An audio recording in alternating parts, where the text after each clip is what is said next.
Richmond, the festival, were some Greeks. And they came to Philip, who was from Bethsaida in Galilee, and they said to him, "Sir, we wish to see Jesus." And Philip went and told Andrew, and then Andrew and Philip went and told Jesus.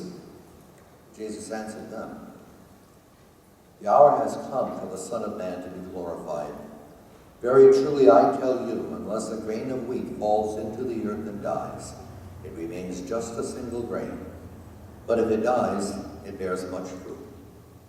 Those who love their life lose it, and those who hate their life in this world will keep it for eternal life. Whoever serves me must follow me, and where I am, there will my servant be also. And whoever serves me, the Father will honor. Now my soul is troubled. And what should I say? Father, save me from this hour? No. It is for this reason that I have come to this hour. Father, glorify your name." And then a voice came from heaven, "I have glorified it, and I will glorify it again." And the crowd standing there heard it and said that it was thunder, and others said, "An angel has spoken to him." Jesus answered, "This voice has come for your sake, not for mine. Now is the judgment of this world. Now the ruler of this world will be driven out. And I, when I am lifted up from the earth, I will draw all people to myself." He said this to indicate the kind of death he was to die. And this is the gospel of the Lord. Praise to you, O Christ.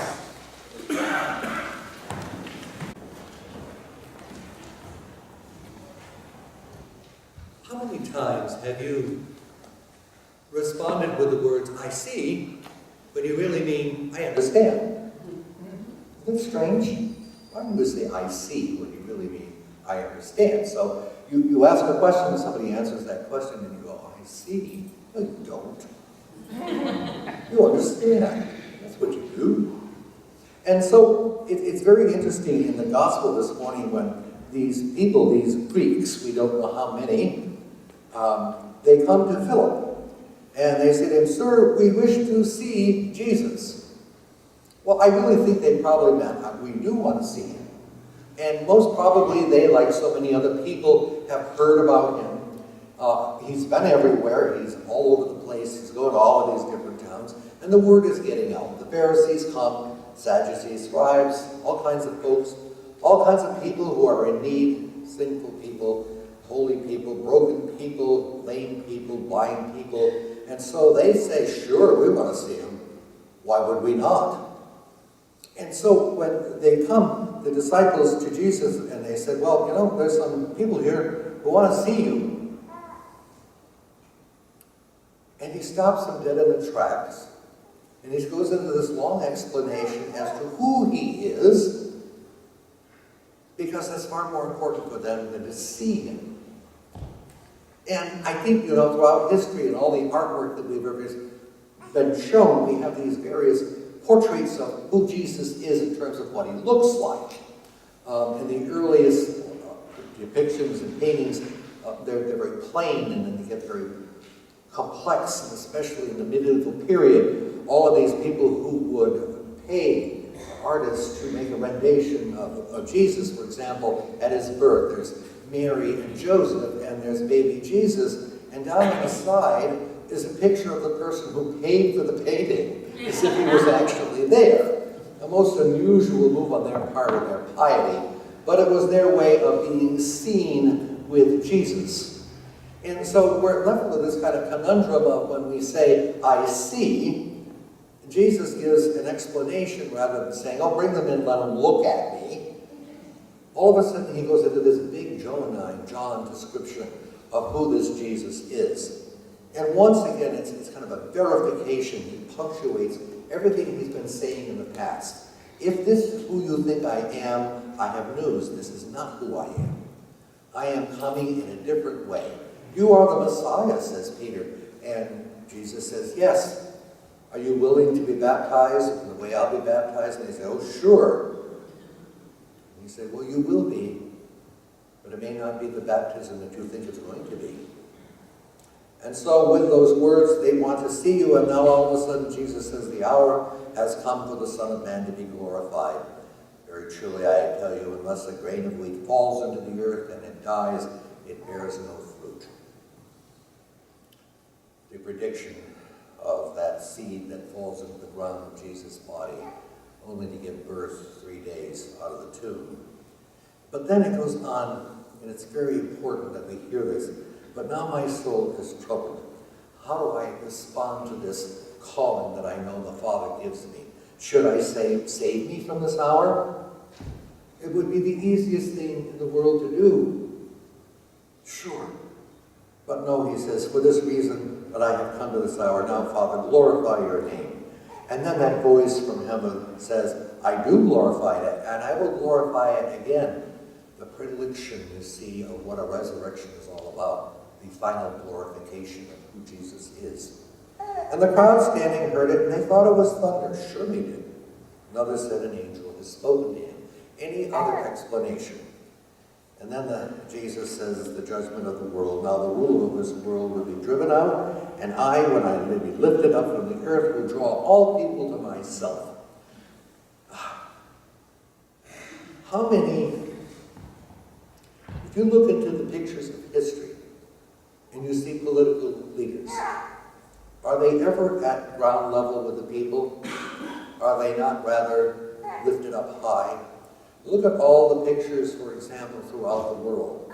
The emperors in Rome are always pictured far above the other people, aren't they? If you look at all of the people in pictures, let's say from the Second World War, when do you ever see Hitler at ground level with the people? Oh no, he's risen up high. He's lifted up above the people. We give podiums to people, those who are interested in hearing, because we think they are the people who are high above us. But then he says, when I'm lifted up from the earth, I will draw all people to myself. For who I am and what I have to give in terms of my very life is my identification with their very being. I am only above you so I may draw you to me. And when I draw you to me, there will be for you in store what is in store for me from my Father. Yeah, you will be crucified in 1,000 different ways. You can't escape it because that's what life is all about, isn't it? There are moments of crucifixion, of little crucifixions for each one of us throughout our lives. And in those moments of little crucifixions when we think, this is it, I can't go on, I've had enough of this, Jesus, thank you, comes that promise that whispers to us, when I'm drawn up, I will draw you to myself. And where I am, so also shall you live. For in my Father's house there are many rooms. Today's the last Sunday before we walk into Holy Week, isn't it? Next Sunday is Palm Sunday. And we'll all take palms and we'll start off over in the fellowship hall and we'll walk through and we'll sing all glory, Lord, and honor to thee, O King. And then we'll hear the beginning of what is called Holy Week, that intensification of the Last Supper, which he calls his disciples, and he says, I shall not drink of the fruit of vine until I drink it with you again in my kingdom. And the walk out and the betrayal, the stripping of the altar, the reading of the psalm, the solemnity as we walk out of here on Holy Thursday, and return on Good Friday to hear the 7 last words of Christ. And closing of the tomb, walk back into our houses. The thing is, we know what Easter Sunday is going to bring, don't we?